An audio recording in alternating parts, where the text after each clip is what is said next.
One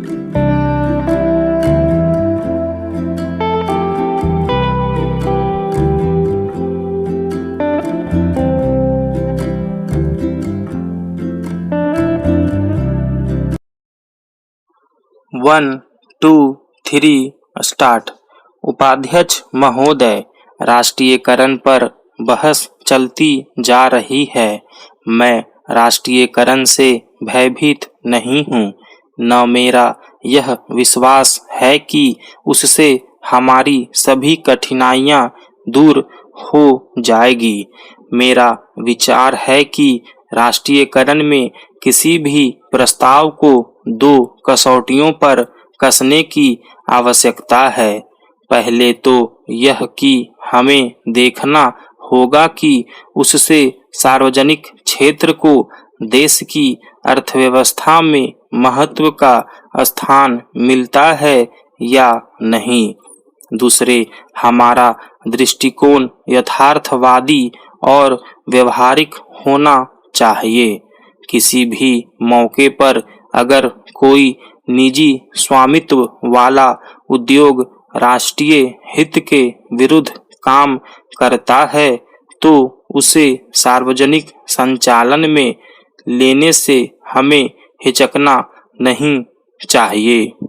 वर्तमान समय में हमारी प्राथमिकता है विकास को अधिक तेज बनाना, जिससे बेरोजगारी तथा असमानता की समस्याओं का समाधान हो सके। और इसके लिए न केवल हमारी नीति सही होनी चाहिए, बल्कि हमें लगातार कठोर परिश्रम, बचतों में वृद्धि और अधिक पूंजी निवेश भी कर सकना चाहिए। और इसलिए जोर इस बात पर दिया जाना चाहिए कि दुर्लभ सार्वजनिक पूंजी उत्पादन के नए क्षेत्रों की ओर उन्मुख हो। हमारे सामने जो आर्थिक लड़ाई मौजूद है, उसके लिए हमें अपने शस्त्रागार में अनेक प्रकार के आयुध चाहिए और राष्ट्रीयकरण इन आयुधों में से केवल एक है, और ऐसा है जिसे बहुत सावधानी से तथा समझबूझकर उपयोग में लाना चाहिए।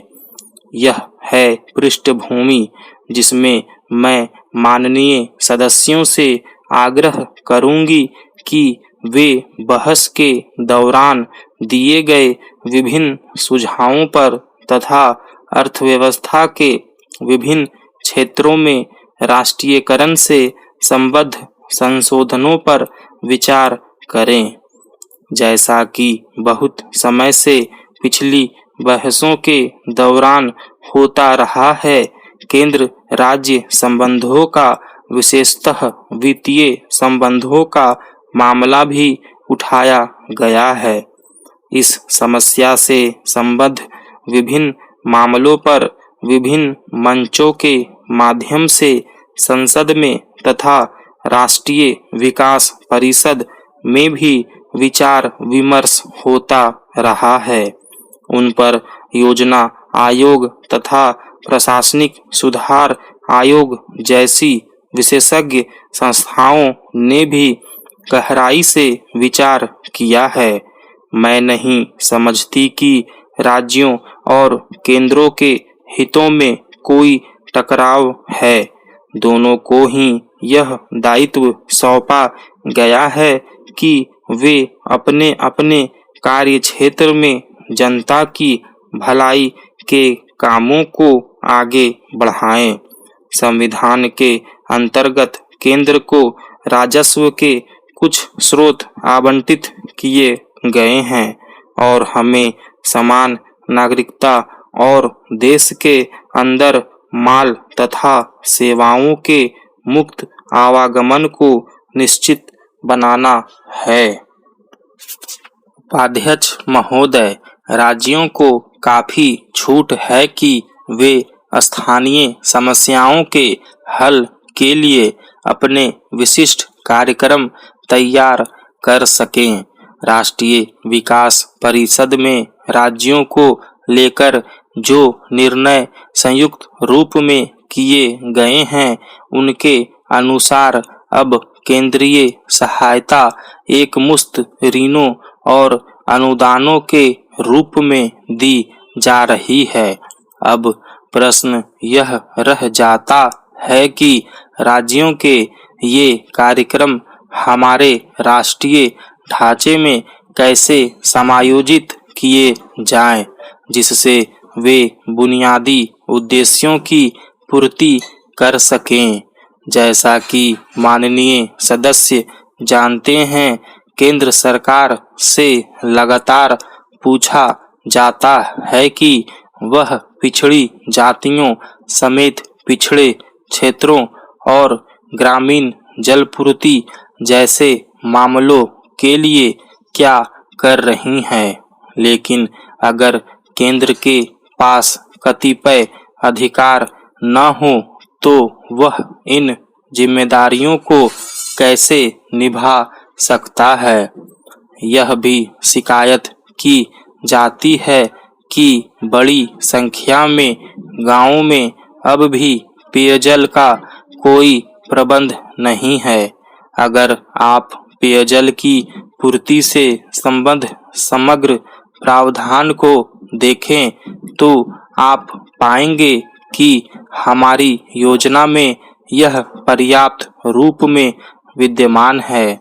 लेकिन मैं अनुभव करती हूँ कि वर्तमान प्रावधान के बावजूद इस समस्या को प्रभावी ढंग से हल किया जा सकता है, परंतु इसके लिए यह सुनिश्चित करना आवश्यक होगा कि ग्रामीण जलपूर्ति तथा पिछड़े क्षेत्रों के विकास के लिए निर्धारित धनराशि अन्य कामों के लिए उपयोग में न लाई जाए।